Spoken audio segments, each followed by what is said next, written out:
This is Daniel Owsley with Watchman Ministry, North Idaho. As an IT architect with nearly 30 years of experience, I'm in a unique position to analyze the Idaho elections voter fraud claims. When we look at what their claims are, they are built on two primary assumptions. The first assumption is that early voting is an accurate predictor of election day voting for local elections. When we do a comparison of local elections over time, what we find is this is not the case.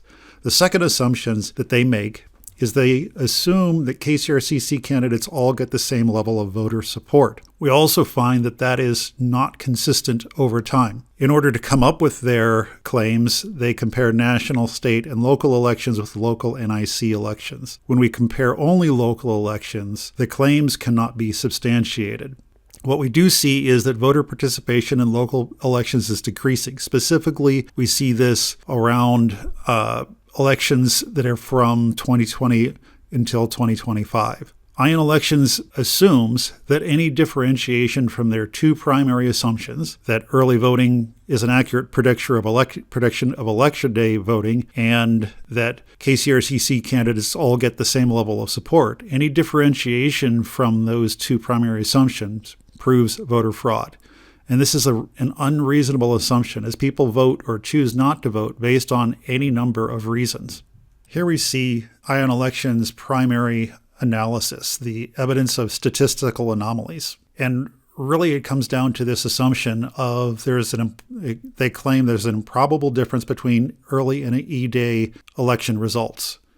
As I said, when we actually compare local election results over time, what we find is this claim cannot be substantiated. This assumption cannot be substantiated. Here we see the early voting comparison that we did.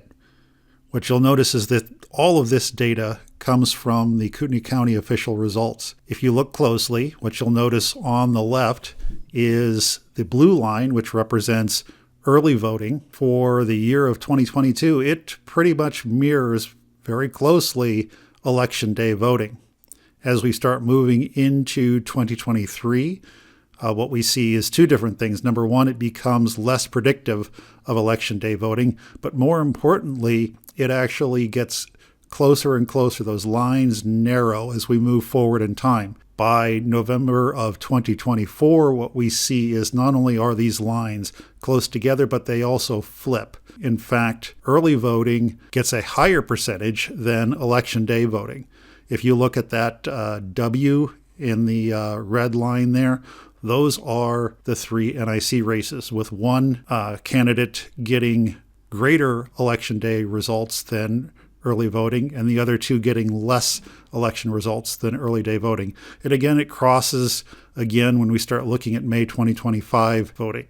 The upshot of all of this is that when we look at local elections, early voting is not an accurate predictor of election day voting. In order to get a good understanding of what sort of voter participation KCRCC candidates received, we looked closely at voter participation by precinct and by race and compared them. What we did was we took the total number of ballots that were cast in a precinct and we counted the percentage of those ballots that voted in a particular race.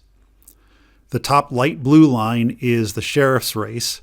The bottom lines are the NIC candidates. And what you'll notice is, for the most part, the sheriff's race had around 90% participation. The only area where it really dipped was in the Coeur d'Alene area. You'll also notice that on average, the NIC candidates, their voter participation was about 20% less than the voter participation for the sheriff's race, which means there were a lot of votes that were left out there that did not go to any candidate. In other words, the voter did not fill out the ballot on that specific race.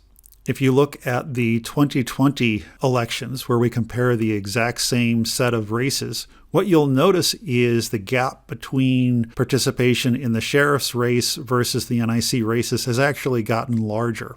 This furthers our understanding that every single candidate in every single race receives different levels of support. One thing that is important to note is that local election turnout is declining, specifically when we look at the time frame from May of 2020 through May of 2025. It's important to note that the lower the participation rates, the more likely non-KCRCC candidates have of winning elections. All of this plays into as to why we canceled the event. The bottom line is, in our opinion, Ion Elections claims cannot withstand a legal challenge. Our goal, our intent, was to host the event and to have Teresa Roth from Ion Elections as the guest speaker.